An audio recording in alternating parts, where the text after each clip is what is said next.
Hey Tammy, welcome to the 2019 OEC golf event.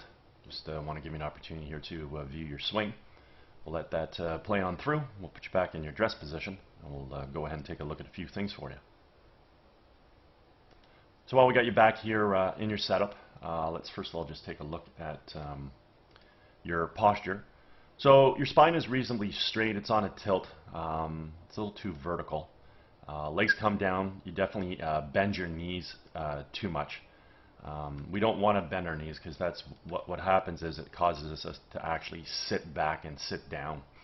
From here, what we can see is that you sort of hold your arms out in front of you, and the golf club works out to the ball. So if I were going to work on your golf game, or we're going to deal with your setup from a posture balance standpoint, what we would do here is we would push your tail out and up, push your sternum out, up, and forward.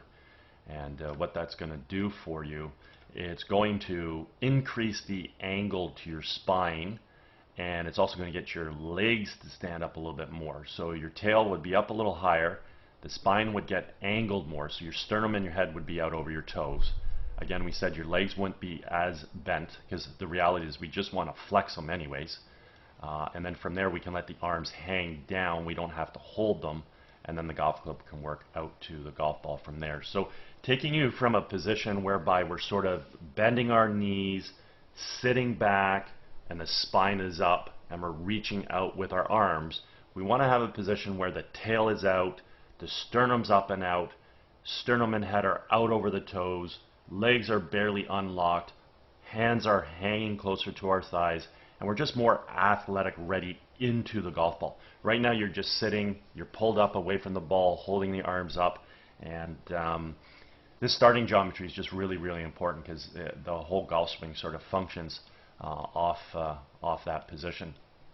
Next thing we want to observe has to do with alignment, and what we can see is we can see your feet going in this direction. If we carry that out towards the fairway, theoretically your club face is supposed to run parallel to your feet. Parallel lines on camera would have an appearance of converging. So in that case, unfortunately right now, based on your alignment, we're set up to hit the golf ball out over at this tree. Meanwhile, center of the fairways, back over in this direction. So you're probably accustomed to watching your golf ball, probably, start somewhere. Let me actually just do an arrow there. Start somewhere a little left, gets out in the air, and then you're probably accustomed to watching your golf ball sort of move from left to right. If the ball doesn't start left, it just means you're leaving the club face wide open, and then you're probably just sort of blocking the ball out at the intended target, but then the ball gets out there, and because the face is so wide open, the ball is going to have left to right spin, and it's going to go further right on you. So those are the kind of golf shots you probably typically see when you hit the ball well. If you were to happen to square the club face up to an out-to-in path, then the issue that's going to arise is you're going to hit the ball in the direction of where you're aimed, and then it may end up going way left on you. You'd hit the ball more solid going if and when it goes left, but it's just not going to be in play because you're aiming way left. You're going to be swinging way left, and the ball's going to stay way left. So your subconscious brain is always telling you, hey, leave the face open through impact. Leave the face open through impact. And we'll be able to observe that in a few seconds. Let's go ahead and do a little split screen comparison. I'll bring up a model swing of Chella Choi here. We've got some color-coded lines on the screen just to use as a visual reference as it pertains to swing plane. But before we go ahead and take a look at the swing, I just want you to observe her posture and her balance. So you can see her spine is more straight. You can see that her sternum and her head are way much more over her toes. Her tail is higher. It's out and up. Her legs are not bent. They are unlocked. So she's not sitting. So she's athletic ready into her golf ball. She's not sitting and backing away from the ball. So when I was talking about that posture balance, that starting position, those are the things that I was referring to. That's the look we would like to see at address. Now as we go ahead and take a look at the golf swing itself, I mean primarily what we're hoping to achieve, actually those lines are off, so let me just slightly redo them. My apologies, I'm going to have to reset that. Something's happened to the screen. So there's the address plane. Here's the first shoulder plane. And here's the second one.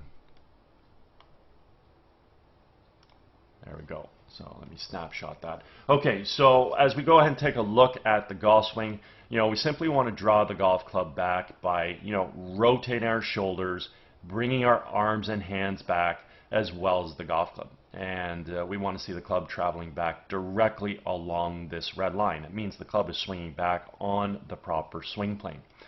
From here, she's going to continue to rotate, but now she's going to create some wrist hinge into play where we're transitioning the club head from being below our hands to now being above our hands.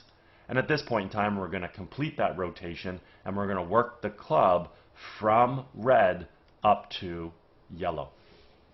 When we finally set the golf club at the top of the backswing, the left arm of the club, we're going to be situated pretty much on that yellow line within that blue-yellow V zone. We're going to have full shoulder rotation, and we're going to do this about a very stable right leg. Okay? So when you draw the golf club back here, you do a good job, bringing your hands back, you're turning your shoulders. There's actually one other thing I'm going to point out because I noticed this earlier. So I'm just going to go ahead and I'm just going to put a circle around your head here. And we just want to pay attention to the movement and what happens during your backswing. So you're drawing the golf club back, hands are coming back, you're turning. Club goes a little outside of plane, so the club shaft goes a little to the right of the red line. Now, that's typical because you're set up open. So, I mean, that's, the direction the club wants to go. As you're continuing to move back here, we got to get some wrist hinge into play here. So see how stiff-wristed you are with the golf club as well. And look at your head. So we're pulling up away from the golf ball. We've got a little bit of wrist hinge happening now. We get to the top of the backswing. But once we get to the top of the backswing, we've really stood up out of the golf shot. So your right leg is straight. We have no axis in the spine left anymore. We're really, really tall. So when we come back to the ball, we're obviously going to see you dive back into it because you got to get back to the ball. If you swung from here, you'd swing right over top of the ball because there was too much elevation change. I like your turn. I do like the geometry of your arms, the nice triangular position you have with the arms relative to your core. It's just unfortunate that, the rotation is off an axis that is just standing straight up and down, so your spine is, way too vertical, whereas we like to maintain that axis that we see with Cella. And the golf club's in good position relative to your arms. So, I mean, if you learn how to set yourself in better posture to begin with, and then learn how to make a backswing maintaining that posture, your backswing would look great because your arms are good and your club's good and your rotation's good. So, there's a lot of potential there. From here, as we create our transition back in the ball, we simply want to move our weight from our right foot to our left foot. We want to fire our knees and our hips to the target. We want to unwind the core and fire our hands. And in doing so, we got to bring the club from yellow back down on top of red. And that's exactly what we see here with Cella Choi. The golf club is returned back to plane. The other thing we want to pay attention to is the relationship between the lead forearm and the golf club. I refer to this as the backwards check mark. It simply means that the club head right now is remaining above and behind our hands. This is what's going to allow us to create a lot of power in our golf swing, let alone getting the club to return back to plane so we can also hit the ball straight, because the club has to approach the ball from this red line if we want to hit the ball straight in accordance to where we're aimed. So as you start your downswing here, you do actually, wow, really nice move there. That was excellent. Really nice dropping of your hands and arms. You can see the compression now in your right leg and your spine. You're diving back down into the position you started with. Boy, I really like your hands and arms right here. This is really, really good. Let me go one more frame maybe. Yeah. So at this point in time, you look at your lead forearm and you look at your golf club. Guess what? We've got that backwards check mark. It's superb.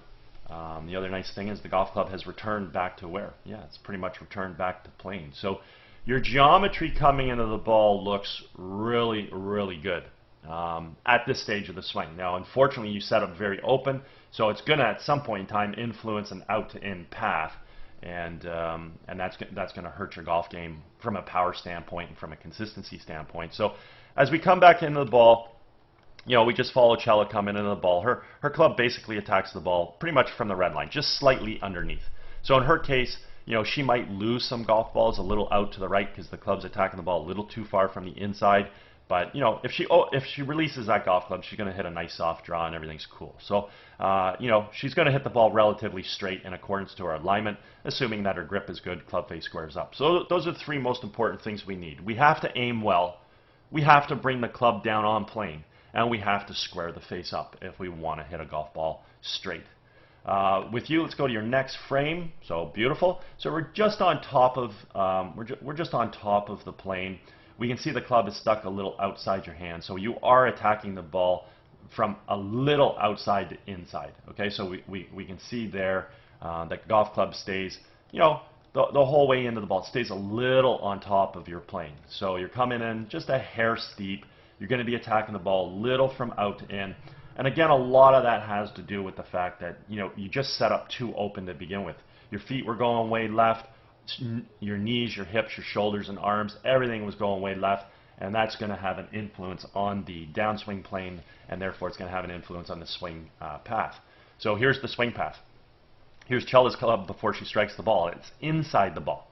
She expands out and makes contact. The club moves through in a nice, natural, subtle arc. Club face squares up. Guess what? She's going to hit the ball straight in accordance to her alignment. Club came down on plane. She's aiming well. Club face squares up. Your club is outside the ball.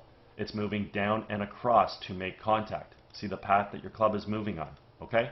So if we square the club face up to this path, so, when you watch this video again, pay attention to what I said at the beginning. I said if you square the club face up to your swing path, you'll hit the ball more solid. The problem is the ball's going to go where? It's going to go over in this direction because that's the direction you're swinging. It's also the direction that you're aiming. So right now your subconscious brain is telling you, leave the face open. This will help you hopefully block the ball out towards line, and then it'll have a little bit of left-to-right movement because the face was open. It's imparting left-to-right spin. It's just that as you try to leave it open and you try and make that compensation, we just don't know. We can't time that over and over and over. So the direction that the ball is going to start and then the amount it's going to move in this direction, it's going to vary all the time, okay? So as we come through here, I'm just going to show you Chella's swing on the way through. Her right heel's off the ground at point of impact. Just watch the continued activity of that right foot. She gets up off the heel on the toe of her right foot. Weight finishes on the left side. That's how we want to finish a golf swing. Up on the toe of the right foot, count the spikes in the shoe, okay? So we'll observe that in a second with you, but I actually just wanted to get her off the screen and clear these lines off and then watch you move through the ball. Let's take a look at where the ball's going. So the ball's going in obviously a really good direction in accordance to the fact that you are aimed way left. So the ball's going out here. So because you were aimed way left and the ball's going in that direction, where did your club face have to be at impact? Yeah, it had to be wide open. So there's a very good chance at this point in time, that golf ball's gonna have to continue to leak a little to the right based on how much that club face stayed open. So because you're attacking it from out to in, leaving the face open, it's going to be a glancing blow. You're going to lose some power, and obviously the ball's just going to leak to the right. And if your timing's on, you will find your intended target.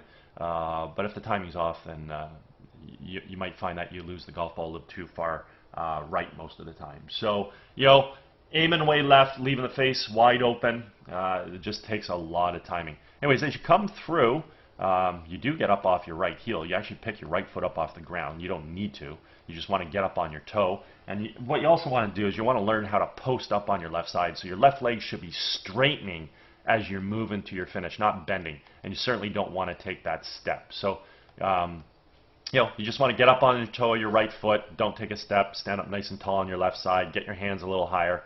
You are moving to a finish, but we'd like to obviously refine that. So, overall, a little recap. Your athleticism looks really good.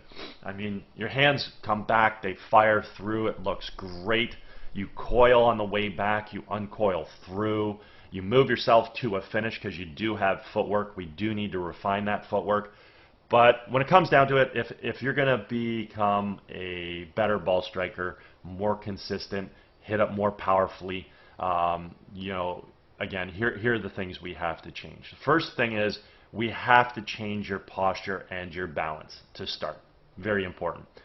We have to change your alignment. Then when we bring the golf club back, we want to rotate, maintaining that posture. Very, very important. So once you do that, things are going to look a lot better. Better posture, better balance. We're rotating without standing up. Therefore, we don't have to dive back down to go hit the ball. And then at that point in time, we just really simply want to make sure that you're coming into the ball fully from on plane, not subtly from the outside. But I got a feeling once you square up your feet, your knees, your hips, and your shoulders at address, learn how to maintain your posture coming back. As soon as you do that, I got a feeling that the golf club's going to work down on a better plane anyways and probably not sneak to the outside. Once you start coming to the ball from on plane, you don't have to worry about leaving the face open. You're free to release that golf club fully. And at that point in time, you're going to hit the ball straighter, you're going to hit it further, and you're going to be much more consistent. And again, now the geometry of the golf swing would look aesthetically a lot better and match your athleticism. Right now your athleticism is really, really good, but the geometry of what's going on obviously looks a little bit distorted with that elevation change up, down. Obviously the look of where you're aiming. You know, if at any point in time you want to work on any of these aspects, I'm over at Glen Abbey in Oakville, where the event was held. I'd be happy to structure a program for you. Also, if you're involved in any golf tournaments and you're looking for a unique gift to provide to the guests, and you know, you can contact me. My contact information is on the screen, and we can discuss those swing analysis services. Anyways, I hope you had a great day. Hope you've enjoyed your summer, and hope you get a little bit more golf in still in the fall. Okay, take care.